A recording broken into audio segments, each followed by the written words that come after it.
సామాజిక న్యాయభేరి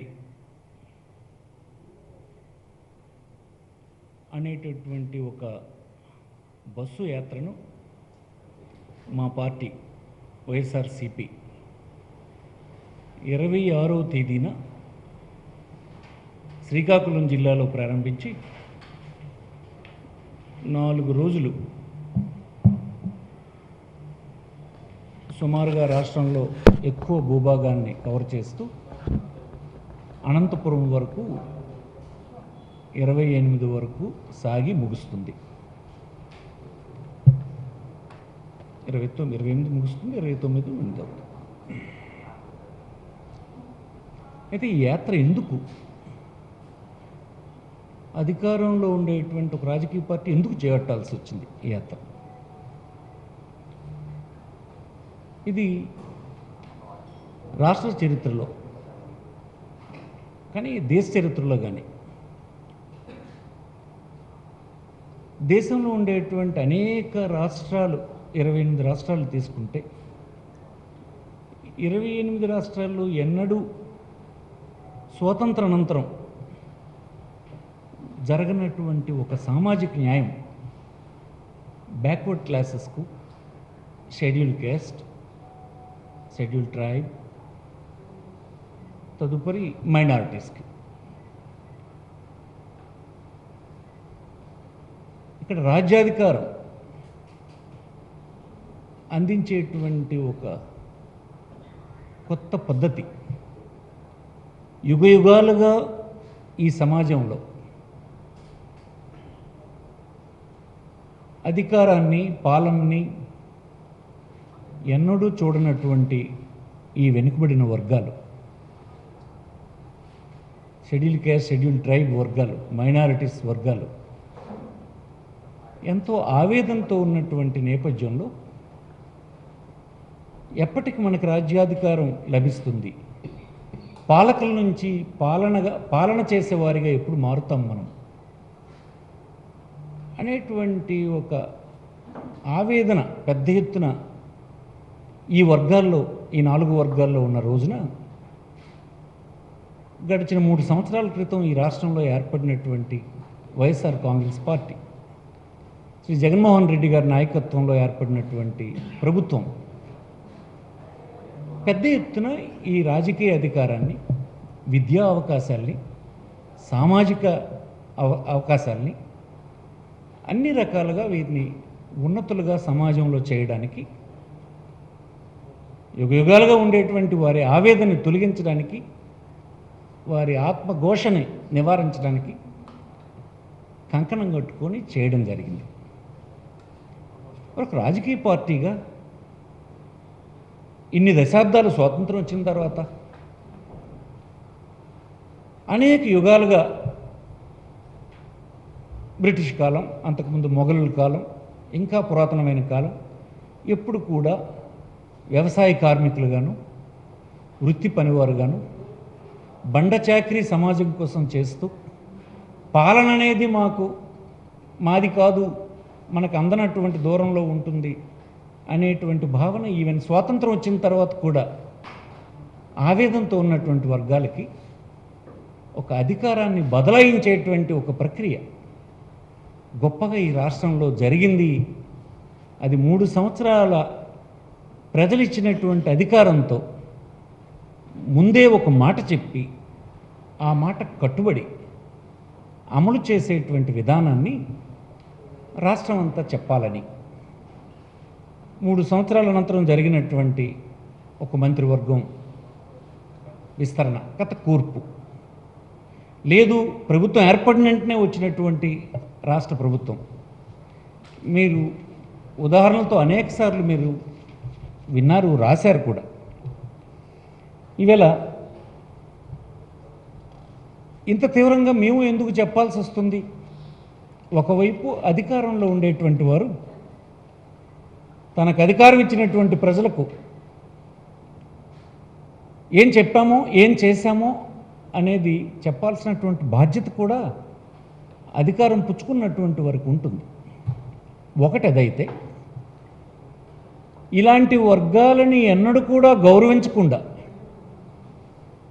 మోసగించి కేవలం మాటలు చెప్పి కాలం గడిపినటువంటి గత ప్రభుత్వంలో ఉన్నటువంటి ఒక బృందం మళ్ళీ ఇప్పుడు రాష్ట్ర ప్రజల మధ్యన తిరుగుతూ ఈనాడున్న ప్రభుత్వం ఏమీ చేయలేదని చెప్పి నమ్మించాలన్నటువంటి ఒక ప్రయత్నం, మోసగారి ప్రయత్నం చేస్తున్నటువంటి నేపథ్యంలో ఇంకెవరో చెప్పడం ఎందుకు, ఈ ప్రభుత్వంలో అట్లాంటి రాజకీయ అధికారాన్ని సాధించినటువంటి ఒక బృందంగా మనమే చెప్దాం, ఈ విషయాన్ని రాష్ట్ర ప్రజానీకానికి అందరికీ తెలియజేద్దాం. ఇంతటి మార్పు ఈ రాష్ట్రంలో జరిగింది, దేశంలో ఏ ఇతర రాష్ట్రంలో కూడా ఇది జరగలేదు.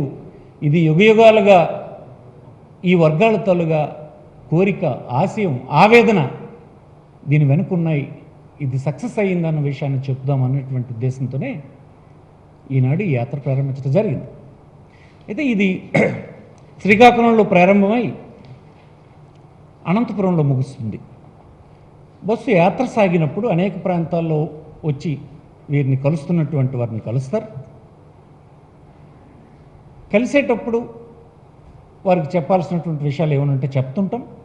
ఒకరోజు ఒక చోట మాత్రం సుదీర్ఘమైనటువంటి బహిరంగ సభనే ఈ ప్రభుత్వ భావజాలం ఏంటి, ఎవరి ప్రయోజనాల కోసం ఈ ఈ ఈ బస్సు యాత్ర చేస్తున్నాము, ఈ ప్రభుత్వం ఎవరి ప్రయోజనాల కోసం పనిచేసింది, ఈ ప్రభుత్వం చేసినటువంటి విధాన నిర్ణయాల వలన తీసుకొచ్చిన మార్పుల వలన సమాజంలో వచ్చినటువంటి మార్పులేంటి, ఏ సమస్య పరిష్కారం అయింది, ఏ దిశ వైపు ఈ వర్గాలు ఎదుగుతున్నాయి అనేటువంటి విషయాన్ని సుదీర్ఘంగా ఆ ప్రాంతంలో బహిరంగ సభ ద్వారా చెప్పడం జరుగుతుంది. అది ఎవరు పాల్గొంటారు? ఇప్పుడు నేను ఇప్పుడే చెప్పాను. ఎవరో చెప్పడం ఎందుకు, ఎవరైతే ఈ ప్రభుత్వం ఏర్పడిన తర్వాత రాజకీయ అధికారాన్ని చేజిక్కించుకున్నారు, తన వర్గాల వారి కోసం అనేక పథకాలను రూపొందించి అమలు చేస్తున్నారు, తన వర్గాల ప్రయోజనాల్ని, ఆశల్ని, కన్నీరుని, ఆకలిని తుడిచి వారిని గొప్పగా నిలబెట్టారు, ఆ వర్గాలే ఇందులో పార్టిసిపేట్ చేస్తే బెటర్ అని చెప్పి మంత్రివర్గంలో ఉండేటువంటి వెనుకబడిన వర్గాలు, ఎస్సీ, ఎస్టీ, మహిళా ముస్లిం వర్గాలకు చెందినటువంటి వారం ఇందులో పాల్గొవాలని, బస్సు యాత్ర కొనసాగుతున్నప్పుడు ఆ ప్రాంతాల్లో ఉండేటువంటి వారు, ఉదాహరణకు శ్రీకాకుళంలో ప్రారంభమై విజయనగరంలో ఒక బహిరంగ సభ సాయంత్రం జరగబోతుంది 26వ తేదీన. ఆ ప్రాంతంలో ఆ రీజన్లో ఉండేటువంటి ఈ ప్రభుత్వ కాలంలో రాజకీయ అధికారాన్ని చేజిక్కించుకున్నటువంటి అనేక ఎంపీలు, ఎమ్మెల్యేలు, బీసీ వర్గాలకు చెందినటువంటి వాళ్ళు, ఇప్పుడు నేను చెప్పినటువంటి 4 వర్గాలు, BC, SC, ST, minority, regional coordinators, district presidents, parliament సభ్యులు, శాసనమండలి సభ్యులు, శాసనసభ సభ్యులు, కార్పొరేషన్ చైర్మన్స్, మండల్ పరిషత్, జిల్లా పరిషత్, మండల్ పరిషత్ ప్రెసిడెంట్స్, ఇట్లా రాజకీయ అధికారం ఈ ప్రభుత్వం నిర్ణయం వలన, ఈ ప్రభుత్వ భావజాలం వలన పొందినటువంటి వారందరం కలిసి ఒక చోట చేరి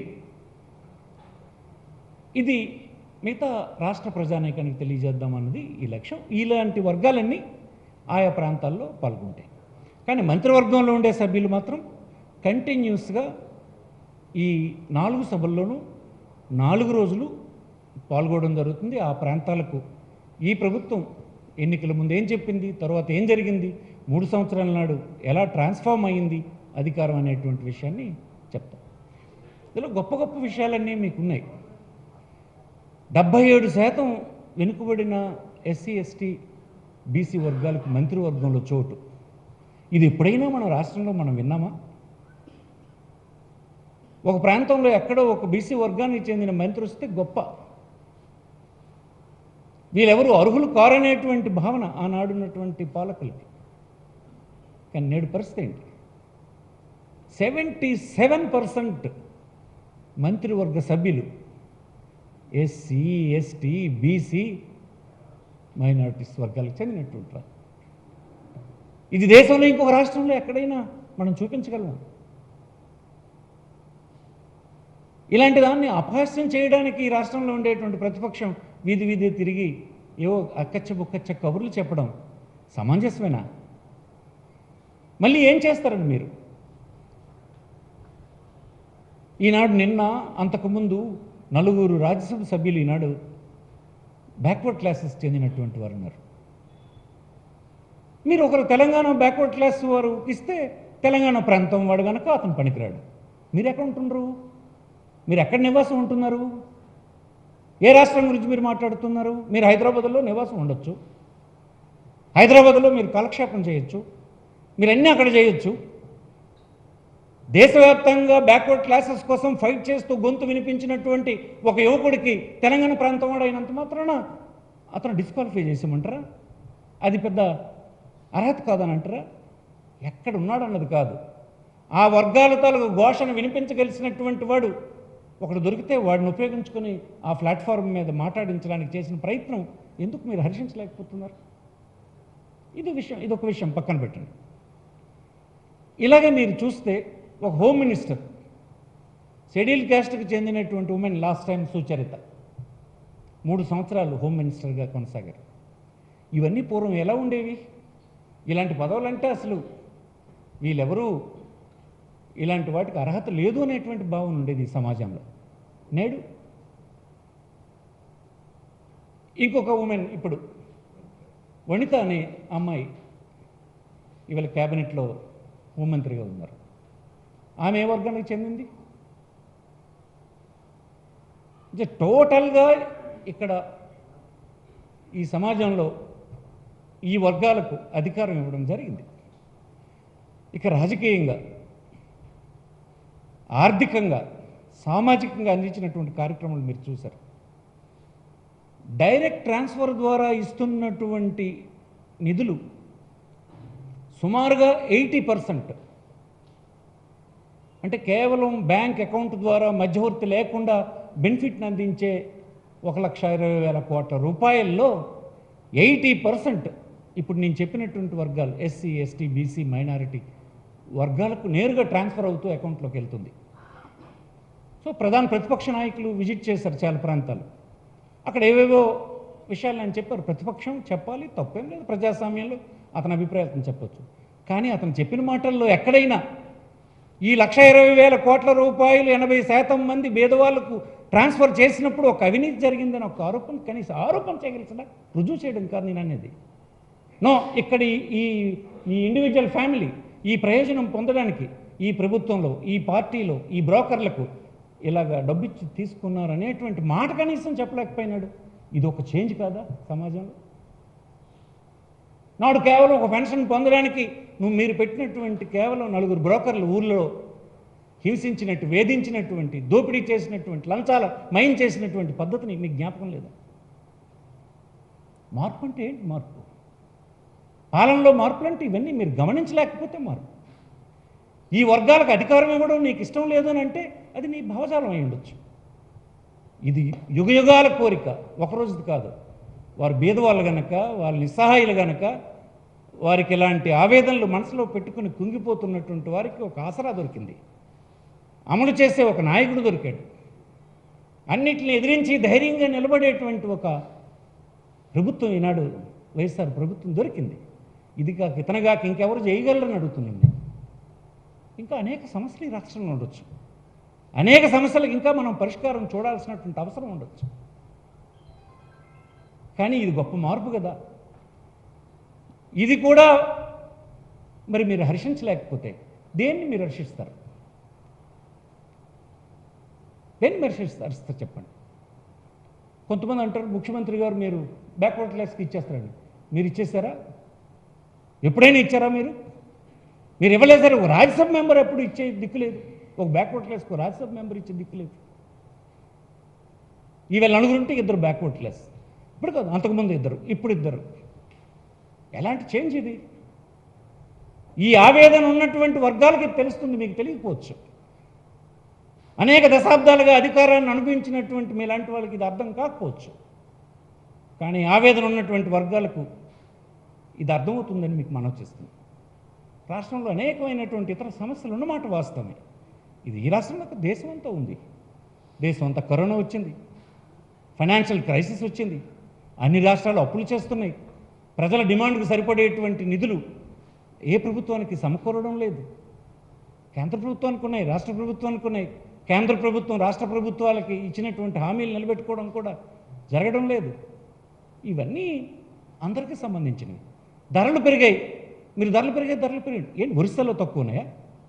లేదు యూపీలో తక్కువ ఉన్నాయా? మీరు పప్పు ధర తమిళనాడులో తక్కువ ఉందా?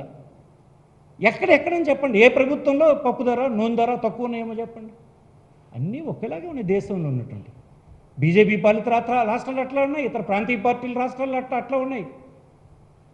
ఒక్క రూపాయి అర పైసా తప్ప ఏమీ తేడా లేదు. అది జగన్మోహన్ రెడ్డి వల్లే ఈ ధరలు పెరిగిపోయినాయని మీరు నమ్మించాలని ప్రయత్నం, అది కేవలం మీ బూటకం అయినటువంటి ప్రచారమే తప్ప వాస్తవం లేదని మీకు మనం వచ్చేస్తుంది. ఇక మీరు చేసినటువంటి గొప్ప ప్రయోజనం వలన ఈ రాష్ట్రంలో వచ్చినటువంటి ఇండస్ట్రీస్ మమ్మల్ని చూడమంటారా? చూసి ఎక్కడైనా సంతోషించమంటారా? చెప్పండి. మీరేం గొప్ప ఇండస్ట్రీస్ సాధించేసి ఈ 5 సంవత్సరాలు ఈ 3 సంవత్సరాలు ఏమి చేయలేకపోయింది ప్రభుత్వం చెప్పగలరా? లేదు కదా. గొప్ప పరిశ్రమలు తెచ్చారా? గొప్ప ప్రాజెక్టులను ఎక్కడైనా తెచ్చారా? ఒక సమస్యను పూర్తిగా పరిష్కరించే పని చేస్తారా? లేదు కదా. అంటే మీకు అర్హత లేదన్నది నా అభిప్రాయం, మా అందరి అభిప్రాయం, నా అభిప్రాయమే కాదు. మాకు అర్హత ఉందని చెప్తున్నాను. చాలా మార్పులు తెచ్చాము.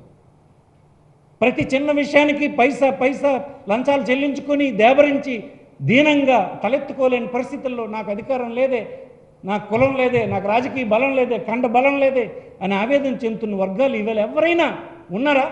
ఈ ప్రభుత్వంలో ప్రకటించినటువంటి ఏ సంక్షేమ పథకమైన అందుకోవడానికి గర్వంగా నా కాన్స్టిట్యూషన్ ఇచ్చినటువంటి రైట్లో ఫీల్ అయ్యి అందుకుంటున్నారే, ఇది చేంజ్ కదా?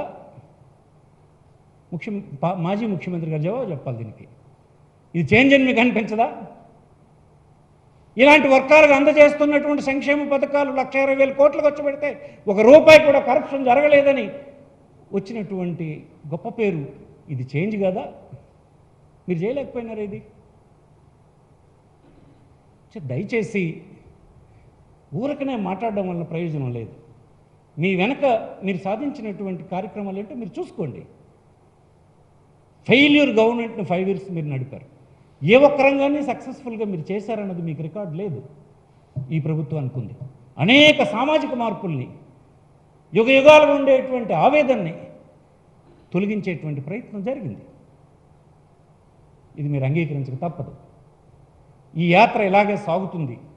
ఈ రాష్ట్రంలో అర్థం కానిటువంటి వారందరికీ అర్థమయ్యేటట్టుగా వివరించడానికి ప్రయత్నం చేస్తాం. ఇలాంటి సామాజిక వర్గాల్లో ఈ విషయాలు వెనుకున్నటువంటి కృషి, ఈ విషయాలు వెనుకున్నటువంటి భావజాలం, ఈ విషయాలు వెనుకున్నటువంటి చరిత్ర అంత వేగం అర్థం కాకపోవచ్చు. కానీ మేము బాధ్యత తీసుకోవాల్సినటువంటి అవసరం ఉంది. మాలాంటి వారు అందరం వాళ్ళని ఎడ్యుకేట్ చేసి ఈ మార్పు కారణం జగన్మోహన్ రెడ్డి ప్రభుత్వం అని చెప్పాల్సినటువంటి అవసరం ఉందని ఈ బస్సు యాత్రను మేము ప్రారంభించాం. 4 రోజులు చేస్తాం, చూస్తాం. ఇది రాజకీయ పార్టీలు అతి సహజమైనటువంటి ఒక ప్రయత్నం. అధికారులు ఉన్నాడు, ఏం చేస్తామన్నది ప్రజలకు చెప్పాల్సినటువంటి బాధ్యత అధికారులు ఉన్నాడు ఉంటుంది. సేమ్ టైం ప్రతిపక్షాలు ఇతరులు చెప్పినటువంటి మాటల్ని వాస్తవాలు ఏంటన్నది మేము వివరించాల్సినటువంటి బాధ్యత కూడా మా మీద ఉంది. ఒక ఆరోపణ చేసినప్పుడు ఆరోపణను వివరించే పని చేస్తాం. That's all. మాట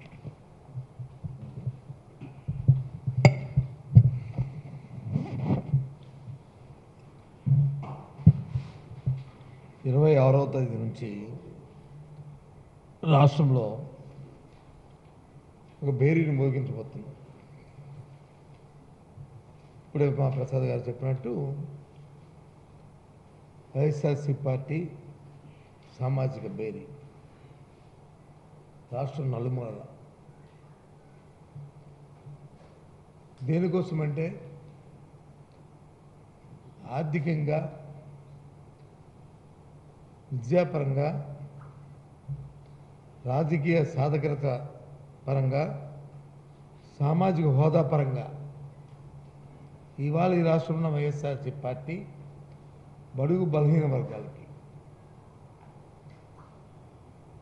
ఎస్సీ, బీసీ, మైనారిటీ అందరికీ ఏ విధంగా రాజ్యాధికారాన్ని సముచితంగా ఎప్పుడో అనాదిగా ప్రసాద్ గారు చెప్పిన కోరుకుంటున్న ఆ రాజ్యాధికారాన్ని మరి మా ముఖ్యమంత్రి జగన్మోహన్ రెడ్డి గారు ఇవాళ చేతల్లో, మాటల్లో కాకుండా చేతల్లో చేసి చూపెట్టిన అంశాన్ని ఇవాళ రేపు 20వ తారీఖు 26, 27, 28, 29 రాష్ట్రంలో నలుమూలలా పర్యటించి ఈ ప్రభుత్వంలో ఉన్న 17 మంది మంత్రులు ఈ 4 వర్గాలకు సంబంధించిన క్యాబినెట్లో మంత్రులు అందరూ మాతో పాటు ఈ ప్రభుత్వంలో పార్టీ పరంగా ఎన్నుకోబడిన అన్ని స్థాయిల్లో ఉన్న వ్యక్తులు ప్రభుత్వంతో నియమించబడిన ఈ 4 వర్గాలకు సంబంధించిన అందరం కలిసికట్టుగా ఈ యాత్ర చేయబోతున్నాం. బాబాసాహెబ్ అంబేద్కర్ గారు ఏం చెప్పారో ఆ రోజు రాజ్యాంగాన్ని సమసమాజం కావాలని కోరారు. ఆ సమసమాజం రావాలంటే పరిపాలనలో అందరూ భాగస్వాములు కావాలి. ఆ రోజే భాగస్వాములు అయినప్పుడే గొంతెత్తి మా అంశాలు ఇవి, మా పరిస్థితి ఇవి, దీనికి పరిష్కారాలు కావాలని కోరుకున్న నాడే సమసమాజం సమన్యాయం జరుగుతుందని ఆ రోజు ఏం చెప్పారో గొంతెత్తకు ముందే కోరక ముందే ఇవాళ జగన్మోహన్ రెడ్డి గారు చేసి అది చూపెట్టి ఈ అంశాన్ని రాష్ట్రం నలుమూలలా చెప్పాలనే ఇవాళ రేపు 26వ తారీఖు నుంచి 4 రోజులు ఈ పర్యటిస్తుంది. ఈ 4 రోజులతో అయిపోయిన అంశం కాదు, ఇంకా తర్వాత కూడా. ఎందుకంటే ఈ సామాజిక న్యాయం కోసం కట్టుబడి ఉన్న ఈ ప్రభుత్వం, జగన్మోహన్ రెడ్డి గారి నాయకత్వంలో ఉన్న ఈ ప్రభుత్వం, వైఎస్ఆర్సీపీ ప్రభుత్వం, ఇక ఈ ఇంతకుముందు నాయకులు కూడా చెప్పారు, నేను చూశాను అంతకుముందు. మంత్రివర్గాలు జరిగితే 33% ఈ సామాజిక వర్గాలు ఎస్సీ ఎస్టీ మైనారిటీ బీసీ 30% ఇచ్చారు, 20% ఇచ్చారు, 40% గొప్పలు చెప్పుకునేవారు. ఇవాళ 77%.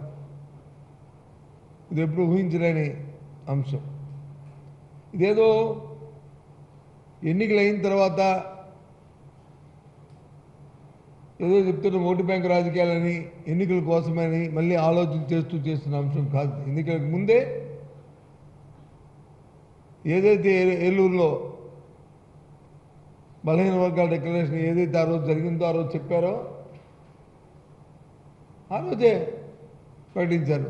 రాబోయే ప్రభుత్వం సముద్ర స్థానం కల్పిస్తాను, భాగస్వామ్యం కల్పిస్తాను, రాజ్యాంగంలో భాగస్వామ్యం చేస్తాను, ఇస్తానని ఆ రోజు చెప్పిన మాట మీద ఈరోజు జరుగుతుంది ఇదంతా కూడా. టోటల్ ఈ ప్రభుత్వం చేసిన పనుల్ని, ప్రభుత్వం చేసిన అంశాలని పెద్ద ముందుకు తీసుకెళ్ళడానికి యాత్ర. ఇవాళ చంద్రబాబు నాయుడు కూడా తిరుగుతున్నాడు, ఊరు వాడా తిరుగుతున్నాడు. రోజు మా పార్టీ మీద, మా మీద, వ్యక్తిగతంగా మా నాయకుడి మీద వ్యక్తిగత ఆరోపణలు చేస్తూ, ఏకవచనంతో మాట్లాడుతూ, దుర్భాషలాడుతూ ఆయన చేస్తుంది. అది ఆయన విచక్షణ, అది ఆయన తాలూకా ఆలోచన. ఏ రోజైనా సరే ఇలాంటి కార్యక్రమాన్ని ఇగో మా ప్రభుత్వం చేసిందని పాజిటివ్ మైండ్లో ఎన్నిసార్లు తెలుగుదేశం పార్టీ రాష్ట్రం ఎప్పుడైనా తిరిగిన పరిస్థితులు ఎప్పుడైనా ఉన్నాయా అని అడుగుతున్నాను. ఇప్పుడు లేవు. ఎందుకంటే ఉండడానికి కూడా ఒకటిలే అంశం. ఎందుకంటే ఎప్పుడు ఏం చేయలేదు కాబట్టి, ఎంతసేపు ఏదో గారిడి మాటలు చెప్పుకోవడం తిరిగేది కాబట్టి ఎప్పుడు అలాంటి పరిస్థితులు ఎప్పుడు చేయలే. ఇవాళ ధైర్యంగా ఈ రాష్ట్రంలో ఉన్న అట్టడుగు వర్గాలు అందరం కూడా సంబంధించిన అందరం కూడా ఆర్థికంగా, సామాజిక పరంగా అందరూ కలిసికట్టుగా ఇవాళ జగన్మోహన్ రెడ్డి గారు చేసిన, ముఖ్యమంత్రి గారు చేసిన ఈ ప్రక్రియని అందుకే భేరీ అని పెట్టాం. భేరీ అంటే ఒక ధని ఇంటించి ఈ ఊరు ఇది చేస్తున్నామని చెప్పబోయేది. అందుకే ఆ ధని అక్కడికి వెళ్ళి ఆయా ప్రాంతాల్లో వస్తున్న దారి పొడుగున ఈ కార్యక్రమాలని రాష్ట్రం అంతా కూడా అటు శ్రీకాకుళం నుంచి మరి అనంతపురం వరకు ఈ యాత్ర జరుగుతుంది. పూర్తిగా ఈ యాత్ర అందరూ కూడా ఈ అంశాన్ని మీ ద్వారా మా అందరికీ, ఎవరికి ఇదేం కబురు చెప్పక్కలే, లేదా పిలుపు చెప్పక్కలే, ఇదే పిలుపు. ఇది ప్రతి ఒక్కరి మనసుల్లోనూ కూడా ఉంది. ఇప్పుడు చాలామంది మహాకవులు చెప్పారు, పెద్ద పెద్ద విప్లవకారులు చెప్పారు, అందరూ చెప్పారు మాకు రాజ్యాధికారం కావాలి. వాళ్ళకి రాజ్యాధికారం ఉంది. అలాంటి రాజ్యాధికారాన్ని ఇవాళ జగన్మోహన్ రెడ్డి గారు ఇవాళ ఇచ్చారు. సరే ఒకరో ఇద్దరు ఏదో తెలుగుదేశం పార్టీ ప్రతిపక్ష పార్టీ మరి వాళ్ళు విమర్శించకపోతే వాళ్ళు ఏం సాధువులు కాదు కదా, వాళ్ళు కూడా ఏదో మాట్లాడాలి కాబట్టి ఏదో మాట్లాడుతున్నారు. మాట్లాడే ముందు మనమేంటనేది కూడా ఆలోచన చేసుకోవాలి. మనం ఏం చేస్తాం, మనం అధికారంలో ఉన్నప్పుడు ఏం చేస్తాం, ఏ ప్రక్రియ చేస్తామని కూడా ఆలోచించుకోవాలి. వాళ్ళకి అది అక్కర్లే. ఇవాళ 26, 27, 26 శ్రీకాకుళంలో ప్రారంభమవుతుంది. విజయనగరంలో ప్రతిరోజు సాయంత్రం బహిరంగ సభ ఉంటుంది. 26లో విజయనగరంలో బహిరంగ సభ ఉంటుంది. 27 రాజమండ్రిలో బహిరంగ సభ ఉంటుంది. 28 నర్సారావుపేటలో బహిరంగ సభ ఉంటుంది. 29 అనంతపూర్లో బహిరంగ సభ ఉండి ఈ ఫస్ట్ ఫేజ్ దీనికి సంబంధించి ఇది అక్కడితో ముగుస్తుంది ఈ కార్యక్రమం. ఓకే,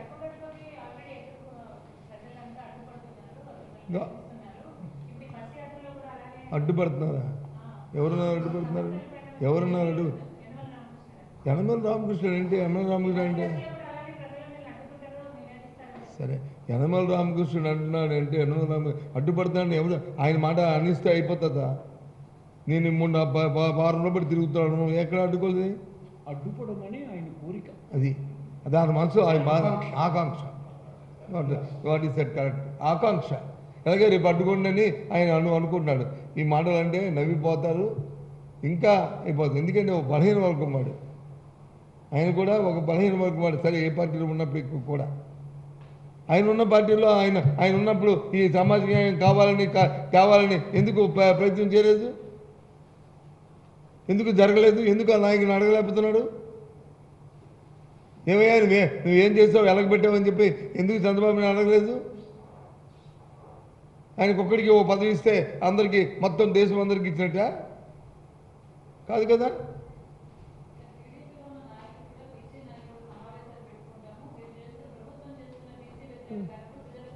న్యాచురల్ పెట్టుకొని రైట్, అది ప్రతిపక్ష పార్టీగా హక్కు పెట్టుకొని వాళ్ళకి ఏం చేస్తారు ప్రజలే న్యాయం చెప్తారు.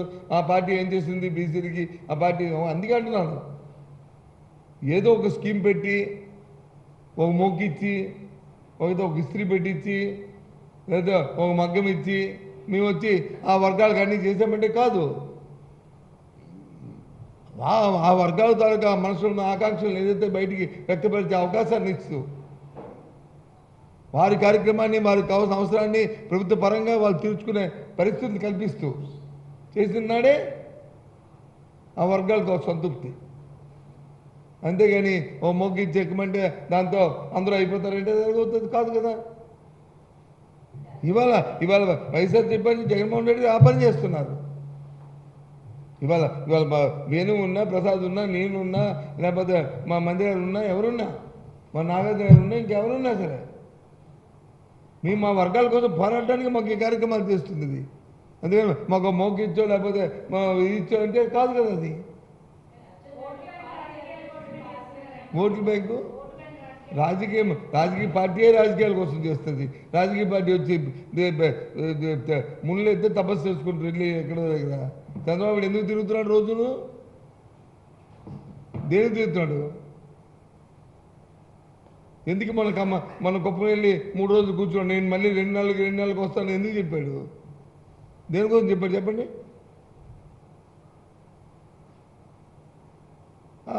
దానికేమో నాకు అర్థం చెప్తే అప్పుడు నేను చెప్తాను అర్థం. కుప్పం ఎందుకు ఈ మధ్యకాలంలో 2-3 సార్లు కుప్పం ఎందుకు వెళ్ళాలో చెప్తే చెప్తాను.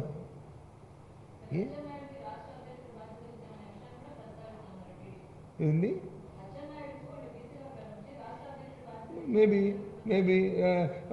రాష్ట్ర పదవి ఇస్తే మాకు 17 మందికి 27 మందిలో 27 మంది ఉంటే క్యాబినెట్లో 17 మందికి మా మంత్రులు ఇచ్చామంటే అధికారంతో ఉన్న బాధ్యత ఇస్తే ఇది నామినేట్ పదవి ఇచ్చారని చెప్తావేటమ్మా? సాక్షాత్తు గవర్నర్ దగ్గర ప్రమాణ స్వీకారం చేసి పాలనాధికారం ఇచ్చి మా కార్యక్రమాలు ఏమనంటే మేము చేసుకునే హక్కును మాకు కల్పిస్తే దీనికి దానికి కంపెనీ లేదా నువ్వు నువ్వు నువ్వు ఒక చాలా సీనియర్ కదా, నువ్వు విలేకరి కదా, నీకు తెలియదా పాలనాధికారానికి నువ్వు నామినేట్ దానికి ఎంత వ్యత్యాసం ఉంటుందో అని చెప్తా. అందుకే అంటున్నానమ్మా, వాళ్ళు నేను నేర్పల్లో ఒకసారి అడుగుంటే అప్పుడు మళ్ళీ అలాంటి కబుర్లు చెప్పకపోను. దేనికి వస్తే ముద్దేస్తుంది, దేనికి వస్తే ముద్దేస్తుంది? మాకు 5 సంవత్సరాలు అధికారం ఇచ్చారు ప్రజలు, 5 సంవత్సరాలు పరిపాలించమని అవకాశం ఇచ్చారు ప్రజలు. దేనికోసం వస్తే చంద్రబాబు నాయుడికి కావాలి ముందస్తు ఎన్నికలు. మొన్న అడిగాడు మున్సిపల్ ఎలక్షన్ జరుగుతుంది, అమ్మంటే ఎలక్షన్ పెట్టండి, మీకు చేత కాదు, పంచాయతీ ఎన్నికలు మీరు వచ్చి ఇదే ఇదే ఏమైంది? అయిపోయిన తర్వాత కిక్కు మనకంట ఎక్కడ కనీసం సౌండ్ లేకుండా ఇంట్లో కూర్చున్నాడు. అయినా చెప్పు, నిజమా కదా, అవద్దా? రేపు కూడా జరిగేది అదే. 24 వెయిట్ చేయమని, 24 ఎన్నికలు వస్తాయి, అప్పుడు తెలిసిపోతుంది అతని బలమా బాపా అది ఏంటో వ్యవహారం అది తెలుస్తుంది విషయాన్ని అంతటి కూడా. ఇవన్నీ వాస్తవం కాదు. అయినా ఇప్పటికీ 26వ తారీఖు నుంచి వైఎస్ఆర్సీపీ మా పార్టీ సామాజిక న్యాయబేరి ఈ బస్సు యాత్రని 17 మంది మంత్రులను, మాతో పాటు ఎన్నుకోబడిన రాజ్యాంగబద్ధంగా ఎన్నుకోబడిన ఎంపీలు, ఎమ్మెల్యేలు, ఎమ్మెల్సీలు, మా కార్పొరేషన్ చైర్మన్లు, మా మున్సిపల్ చైర్మన్లు, ఎంపీపీలు, జడ్పీటీసీలు అందరూ కూడా, ఈవెన్ సర్పంచ్ నుంచి ఎంపీటీసీ వరకు అందరూ, వాటితో పాటు ప్రభుత్వం నామినేట్ చేయబడిన అందరూ కూడా కార్పొరేషన్ చైర్మన్లు, డైరెక్టర్లు మొత్తం అందరూ కూడా ఆయా ప్రాంతాల్లో జరుగుతున్నప్పుడు వాళ్ళందరూ అవుతారు. మొత్తం అందరూ వెలుగెత్తి ఈ సామాజిక పరంగా ఈ ప్రభుత్వం ఏ స్థానం ఇచ్చింది, ఏం చేసింది, ఇంకా ఏం చేయబోతుందో అన్ని అంశాలన్నింటినీ కూడా ఇవాళ రేపు చెప్పబోతున్నాం మేము కూడా.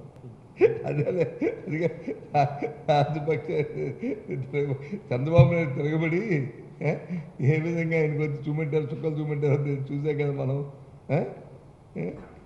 ఎందుకు దేనికి వస్తుంది, ఏంటి ఆయన ఆలోచన, దేంతో పోలిస్తారు? ఏంటి ఉపమానం చెప్పినప్పుడు ఒక అంశాన్ని తీసుకొని ఈ అంశం వల్ల వచ్చి దీనివల్ల వచ్చే రిప్లికేషన్ చేయమని చెప్పాలా? ఏ విధంగా చెప్తాడు? ఇక్కడ ఏమైనా అస్థిరత, రాజకీయ అస్థిరత ఉందా? లేదా పటిష్టమైన నాయకత్వం లేదా? లేదా ప్రజా ఆదరణ లేదా? ఏంటి వాడిది ఏం మాట్లాడతాడు? ఇది కరెక్ట్ కాదు. ఏదో రాజకీయ పరంగా ఏదో మాట్లాడుకుంటే మీ టీవీలు 2-3 ఉన్నాయి కాబట్టి మీరు చూపెడతారనే ఉద్దేశంతో అలాగే ఏదో ఒకటి గంటకి మాట్లాడుతుంటారు. ఓకేలే, బాయ్, సీ యూ.